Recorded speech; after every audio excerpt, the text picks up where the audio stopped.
عزیز طلباء و طالبات السلام علیکم۔ آج کا موضوع سخن ہے مس چڑیا کی کہانی انشائیہ، جس کے انشائیہ نگار ہیں خواجہ حسن نظامی۔ اس انشائیے میں ہم نے دیکھا تھا، سب سے پہلے ہم نے خواجہ حسن نظامی کا تعارف دیکھا، اس کے بعد مس چڑیا کی کہانی کا جو متن ہے اس کا کچھ حصہ ہم نے گزشتہ لیکچر میں دیکھا تھا، جس میں یہ بات سامنے آئی تھی کہ ایک اونچی کوٹھی ہے جس میں ایک مسلمان شخص ہے جو ولایت سے بیرسٹری کر کے واپس لوٹا ہے، لیکن ساتھ میں ایک مین کو بھی وہ لے کر آتا ہے، اور اس کوٹھی میں کھپریل کے اندر ایک سوراخ ہے جس میں چڑیا اور چڑے نے اپنا گھونسلہ بنایا ہوا ہے، اور اس گھونسلے میں جو فرش بچھا ہوا ہے تنکوں اور سوت کا ہے، جو پڑوس کی جو بڑھیا رہتی ہے اس کے گھر سے چڑیا نے لا کر اپنا فرش تیار کیا ہے۔ بڑھیا جو سوت کا کام کرتی ہے اس کو جو سوت ناکارہ ہو جاتا ہے، بیکار ہو جاتا ہے، اس کو پھینک دیتی ہے، جسے چڑیا لے کر آتی ہے اور اپنے گھونسلے میں اس کا فرش بنا لیتی ہے۔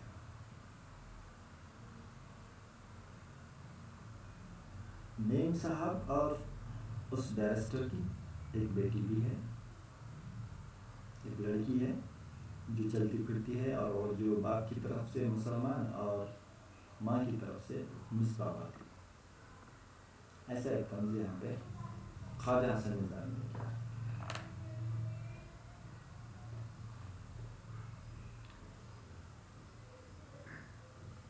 کوٹھی میں جو گھونسلہ ہے اس گھونسلے میں جو چڑیا اور چڑا رہتے ہیں ان کے گھونسلے میں انڈے ہیں۔ ایک روز ایک انڈا پھسل کر ٹوٹ جاتا ہے، اس وقت چڑیا وہیں موجود ہوتی ہے اور چڑا دانہ چگنے کے لیے باہر گیا ہوا ہوتا ہے۔ دو انڈے ہوتے ہیں کل، دو میں سے ایک انڈا گر کر ٹوٹ جاتا ہے۔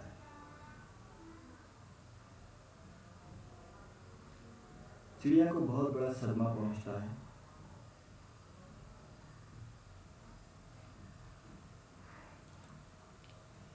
چڑیا بہت زیادہ غمزدہ ہو جاتی ہے۔ پھر جب چڑیا دانہ چگ کر واپس لوٹتا ہے تو وہ دیکھتا کیا ہے کہ چڑیا بہت زیادہ غمگین ہے، رنجیدہ ہے، افسردہ ہے۔ تو وہ یہ سمجھنے لگتا ہے کہ شاید میرے لوٹنے میں دیر ہونے کی وجہ سے چڑیا ناراض ہے۔ وہ اس کو منانے کی کوشش کرتا ہے، کھدک کھدک کر مختلف قسم کی آوازیں، چون چون چین، چڑ چون چین، چڑ چون چین، چڑ چون کرنے لگتا ہے، پھر گدگدی کرتا ہے، کبھی پروں کو پھلاتا ہے، ناچتا بھی ہے اور مٹکتا بھی ہے، مگر چڑیا اتنی خوشامد کے باوجود بھی کچھ جواب نہیں دیتی ہے، جس پر چڑے کو بہت زیادہ غصہ آ جاتا ہے اور وہ خفا ہو جاتا ہے۔ اس کو ایسا لگتا ہے کہ چڑیا بہت زیادہ خفا ہو گئی ہے اور خوشامد سے کام نہیں چلے گا، اور اس کو احساس ہوتا ہے کہ وہ ایک مرد ذات کی توہین کر رہی ہے، کیونکہ مرد ہونے کے باوجود اس نے اتنی زیادہ دیر تک اس کی خوشامد کی ہے، اس کے باوجود بھی اس نے آنکھ اٹھا کر بھی اس کی طرف نہیں دیکھا ہے، چڑے کی طرف۔ چڑے کو بھی غصہ آتا ہے اور وہ بھی منہ پھیر کر بڑھ جاتا ہے، اور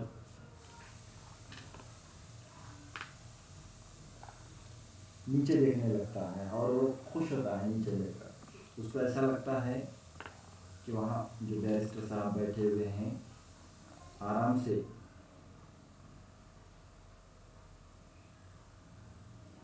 اور جو لیڈی ہے مس ان کی بیگم وہ آرام کرسی پر لیٹی ہوئی ہے.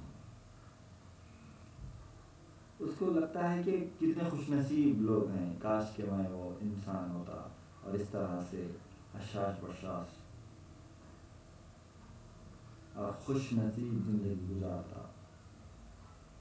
میں اتنی محنت کرنے کے لیے, یعنی کہ میں بدنصیب ہوں, صبح دانہ چگنے کے لیے گیا اور جب چگ کر آیا تو پھر بیگم صاحبہ کا یعنی کہ چڑیا کا مزاج ٹھکانے نہیں ہے, کاش کہ میں چڑیا نہ ہوتا اور آدمی ہوتا. اس کو اس قسم کا احساس ہونے لگ جاتا ہے.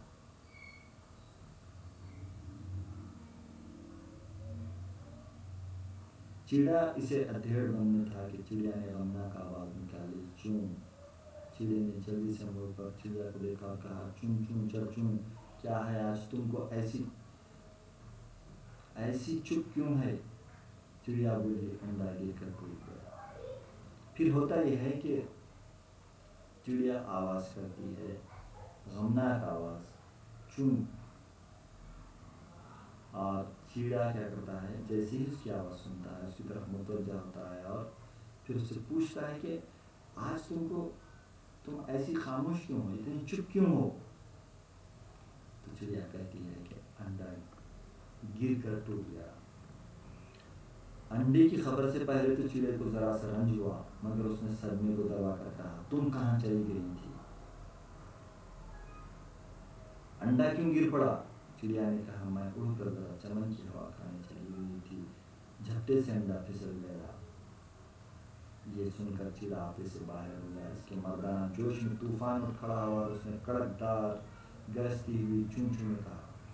پھر ہوا یہ کہ انڈے کی خبر سے چڑے کو صدمہ پہنچتا ہے, اس کو بھی رنج ہوتا ہے, لیکن وہ اپنے آپ کو قابو میں کرتے ہوئے کہتا ہے کہ انڈا کیوں گر پڑا, تم کہاں گئی تھی؟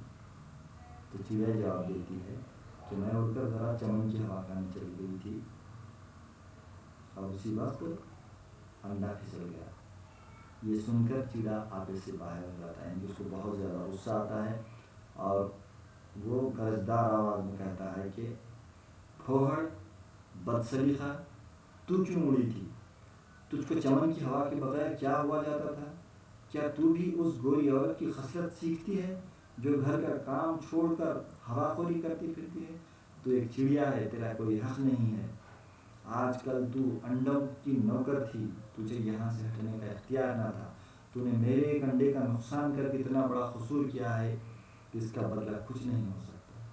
تو نے میرے بچے کو جان بوجھ کر مار ڈالا. تو نے خدا کی امانت کی قدر نہ کی جو اس نے ہم کو نسل بڑھانے کی خاطر دی تھی. میں نے پہلے دن منع کر دیا تھا کہ کم بخت اس کوٹھی میں گھونسلہ نہیں بنانا, ایسا نہ ہو ان لوگوں کا اثر ہم پر بھی پڑ جائے. ہم بیچارے پرانے زمانے کے دیسی چڑے ہیں, خدا ہم کو نئے زمانے کے چڑے چڑیا سے بچائے رکھے, کیونکہ پھر گھر کے رہتے ہیں نہ گھاٹ کے.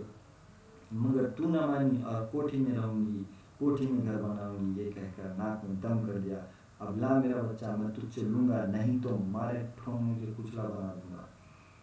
بڑی صاحب نکلی تھی ہوا کھانے, اب بتاؤں تجھ کو ہوا کھانے کا مطلب. چڑے کو بہت زیادہ چڑیا پر غصہ آتا ہے اور وہ غصے میں آپے سے باہر ہو جاتا ہے اور کہنے لگتا ہے کہ اے بدسلیقہ عورت, اے پھوہڑ, تو کیوں چمن میں ہوا کھانے کے لیے چلی گئی تھی اپنے انڈوں کو چھوڑ کر؟ کیا تو بھی وہ بیرسٹر کی جو بیگم صاحبہ میم صاحب ہیں اس کی خصلت تو نے بھی سیکھ لی ہے جو گھر کا کام چھوڑ کر صرف ہوا خوری کرنے لگتی ہے؟ تو ایک چڑیا ہے, تیرا اس طرح سے گھومنے کا کوئی حق نہیں ہے. تو آج کل انڈوں کی نوکر تھی, جو ذمہ داری تھی وہ انڈوں کو سنبھالنے کی تھی. تجھے یہاں سے جانے کا کوئی بھی اختیار نہیں تھا. تو نے میرے انڈے کا نقصان کیا ہے اور اس کا تیرا جو قصور ہے اس کا بدلہ کچھ نہیں ہو سکتا. تو نے میرے بچے کو جان بوجھ کر ڈرایا اور خدا نے جو تجھے امانت دی تھی اس کی تو نے قدر نہ کی اور ہم کو نسل بڑھانے کی خاطر جو انڈا دیا گیا تھا اس کی تمہیں اہمیت نہیں جانی. میں نے تجھے پہلے ہی دن سے منع کیا تھا کہ ہم اس کوٹھی میں گھونسلہ نہ بنائیں، مگر تو نے میری ایک نہیں سنی. اور تو نے کیا کیا؟ تو نے جان بوجھ کر اس کوٹھی میں گھونسلہ بنایا. اور مجھے جو ڈر تھا کہ ان خراب لوگوں کا اثر ہم پر نہ ہو، وہی ہوا. اور تو اب گھر کی رہی نہ گھاٹ کی. تو نے کیا کیا؟ صرف اور صرف کوٹھی میں رہوں گی ضد کی، جس کے نتیجے میں میرا ایک بچہ ضائع ہو گیا. ایک انڈا گر کر ٹوٹ گیا. اب لا میرا بچہ، میں تجھ سے لوں گا، نہیں تو پھوڑیں گے مار کے تجھے کچلا بنا دوں گا. بڑی صاحب نکلی تھی ہوا کھانے، اب بتا تجھ کو ہوا کھانے کا. یہاں پہ خواجہ حسن نظامی نے مغربی تہذیب کا جو طرز ہمارے پاس ہندوستان میں بہت تیزی سے اثر انداز ہو رہا ہے، اس کی بہت ہی خوبصورت عکاسی کی ہے. انہوں نے اس چڑیا چڑی کے درمیان جو گفتگو ہو رہی ہے اس کے ذریعے یہ بات ثابت کرنے کی کوشش کی ہے کہ ہم نے کیا کیا ہے، مغربی تہذیب کو اپنا تو لیا ہے، اور اس کے ساتھ ساتھ ہم نے اپنی تہذیب کو مکمل طور پر چھوڑ دیا. ہم کو جو قدرت نے امانت دی ہے اس کی بھی ہم قدر نہیں کر رہے ہیں، اور صرف ہم اس مغربی تہذیب کو، اس کے فائدے اور نقصان کو جانے بغیر اپنا رہے ہیں، جس کا ہمیں اکثر و بیشتر نقصان اٹھانا پڑا. اس کی طرف بہت ہی خوبصورت انہوں نے یہاں پہ طنز کیا ہے.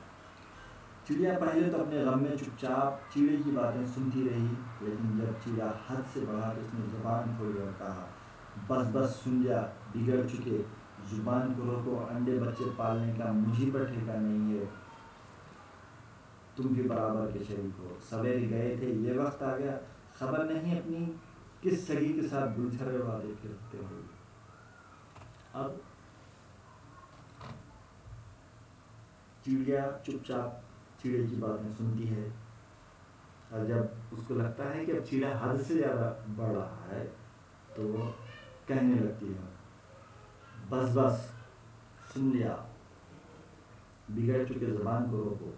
انڈے اور بچے پالنے کا میں نے ٹھیکہ نہیں لیا ہے، تم بھی برابر کے شریک ہو. یہ وقت آ گیا ہے، خبر نہیں اپنی کس سگی کے ساتھ گلچھرے اڑاتے پھرتے ہوں گے.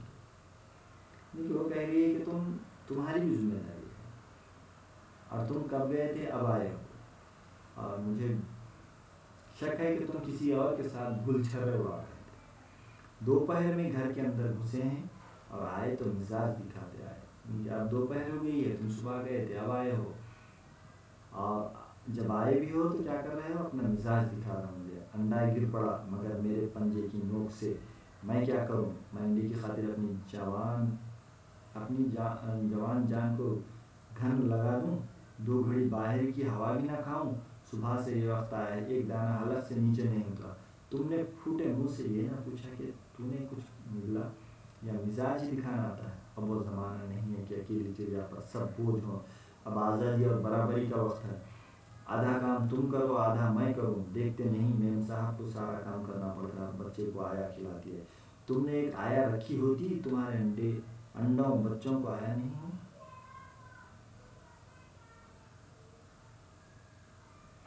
اب چڑیا غصے میں آ جاتی ہے اور پھر چڑے پر سوار ہو جاتی ہے اور اس سے کہنے لگتی ہے کہ یہ جو ذمہ داری ہے صرف میری نہیں ہے، تمہاری بھی ذمہ داری ہے.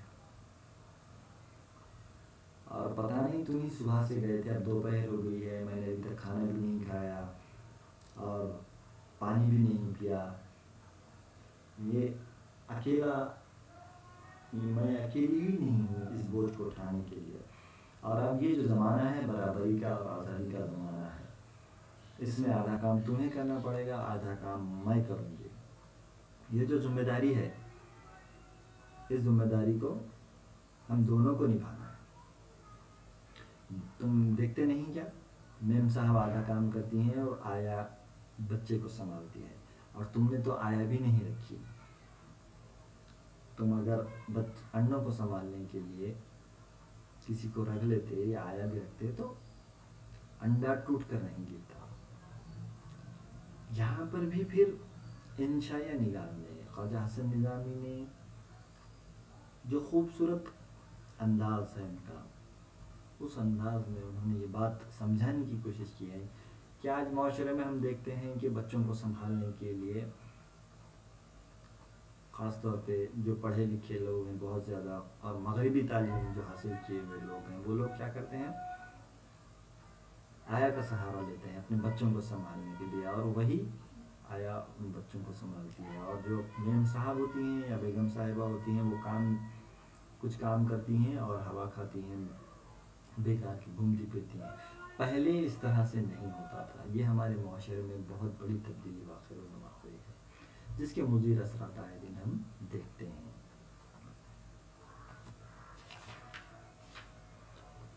چڑیا کی اس تقریر سے چیڑا سن ہو گیا اور کچھ جواب نہ بن پڑا، بیچارہ غصے کو پی کر خوشامد کرنے لگا، اور اس دن سے چڑیا کے ساتھ آدھی خدمت انڈے بچوں کی اس نے اپنے ذمہ لے لی۔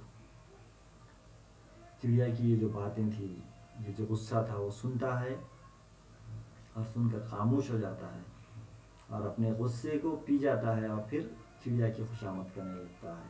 اور اس دن سے لے کر آج تک بھی اب ذمہ داری سے وہ ہر کام آدھا آدھا، جس طرح سے دونوں نے ذمہ داری بانٹ لی تھی اس طرح سے کام کرنے لگ جاتا ہے، اور آدھی خدمت انڈے بچوں کی اپنی تمام آدھی ذمہ داریاں وہ خود لے لیتا ہے۔ اس طرح سے ہم دیکھتے ہیں کہ آج کل کی جو مغربی تہذیب کو اپنانے والی عورتیں ہیں، وہ بھی یہی کہتی ہیں کہ صرف میری ذمہ داری نہیں ہے۔ معاشرے میں یہ جو بگاڑ پیدا ہوا ہے مغربی طرز کی وجہ سے، اس پر یہاں پہ بہت ہی زبردست طنز خواجہ حسن نظامی نے کیا ہے۔ شکریہ۔